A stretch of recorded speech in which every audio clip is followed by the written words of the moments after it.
Was NASCAR's new in-season challenge a bad idea for NASCAR? If you didn't know, NASCAR and a group of drivers decided to make an in-season challenge for a driver and a lucky fan to win $1 million.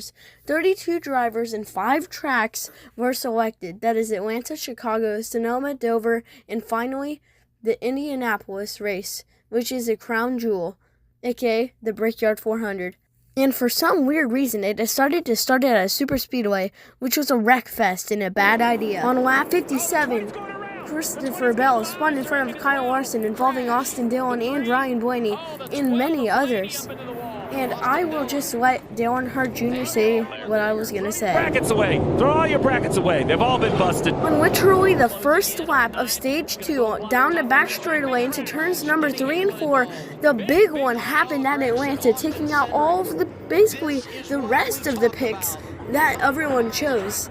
And I don't even know how this happened, but a huge wreck happened on the first lap of Stage 2. As you can see, that parking lot of cars at the newly named Echo Park Speedway. And now let Chase Elliott sneak past on a last lap pass on Brad Keselowski to take the first win of the in-season challenge. After that win, NASCAR went into Chicago, a road course out of all, and everyone expected it.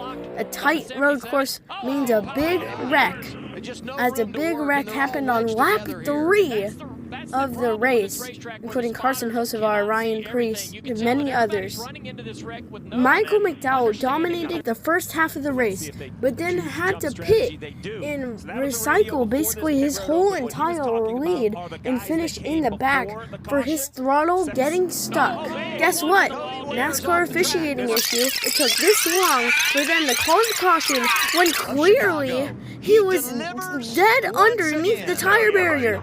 Damn, NASCAR! For the third round in the halfway point of the NASCAR in-season challenge, they had the Sonoma Raceway on the west, aka my home track, for the halfway point of the in-season challenge. Another road course for this challenge. Kyle Larson won it last year, and they are doing the new layouts, not the old layouts. I get what NASCAR was thinking about in choosing when they chose to do this, but I mean, after the first round, out of the millions of people that made picks for the in-season challenge, there were no brackets left.